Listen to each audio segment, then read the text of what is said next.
stages, even at the early stage of it. Liam, look, we talked them up, we said they were the world's best side. Maybe not as impressive in the second half, but still, 3-0 victory, very impressive. I think they cruised it. You know, we joined because of what went on in Copenhagen about a half an hour in.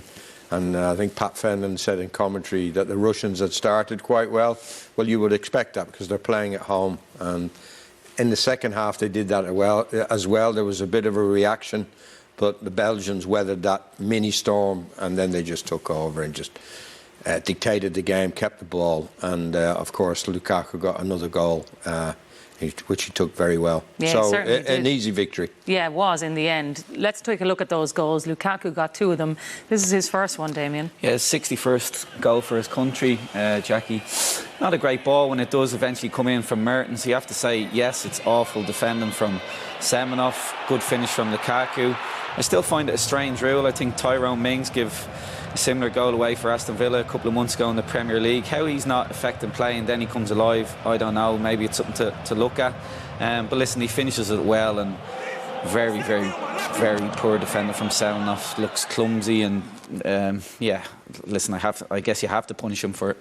Shocking goal, the first one. Second one wasn't great defending either, Liam. No, it was down to the goalkeeper, an error by Shinnon, the goalkeeper. This is Hazard's brother, Torgan Hazard, who actually gets the cross in.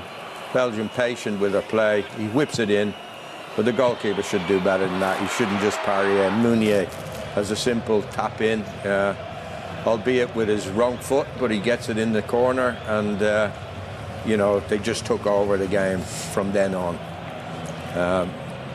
The Russians very disappointing with those 2 errors. And look, they tried to make a game of it at points in the second half, but as you said, it was just Belgium were utterly dominant. They finally got their third goal again. They were playing at home, Jackie, so you would expect that, but it was a dismal performance by the home team. Very, very disappointing. And 3-0, the goal difference now can put them in real trouble about getting out of this group. But this was a good ball from Meunier, and I've seen Lukaku do this for Inter Milan a few times this season. I think the keeper thinks he's going across the goal, but he beats him on the near post. So you could say the keeper was at fault again, but it was a real class finish from Lukaku. Yeah, and anybody that had the 25-1 about Belgium winning the cup and Lukaku being the top goal scorer is off to a flyer. Yeah, I tell you, he's already looking good even at this very early stage. You talked earlier on, Damien, about what you were going to see from Eden Hazard. What did you see tonight, and what do you think of his prospects of getting into this team? They'll be desperate to get him in the team. I think we're all agreed on that. Yeah, I was just intrigued to see where he was at, really. It was a mixed bag. You know, you're trying to get fit. Have you got that drive to go and press that ball, get a sweat on, get a blow on? But no, that's not him. Listen, he's a man down defensively in most teams. Mourinho would tell you that. He used to drive him crazy, but he still has these wonderful touches to get out tight spaces. The thing with Hazard, when he's on the pitch, he attracts 3-4 men at times, and which leaves, you know, players elsewhere on the pitch, you know, free. There you go. He's missing. A couple of years ago, he gets out of that tackle. He's missing maybe that half a yard.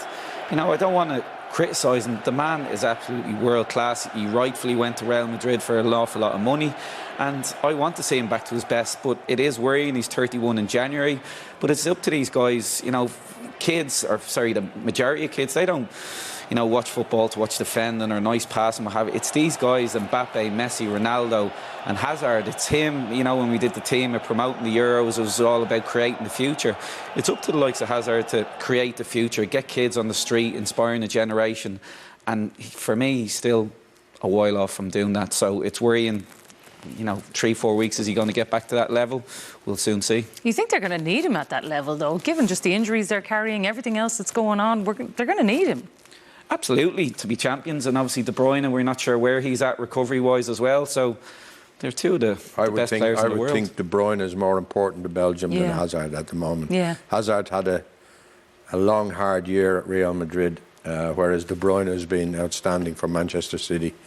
And I think they need him back more than they do Hazard. Well, fingers crossed he can recover from that facial injury as well and take part at some point in this tournament. Whether it'll be Thursday, we shall wait and see. But let's look back on our other game a little bit earlier on.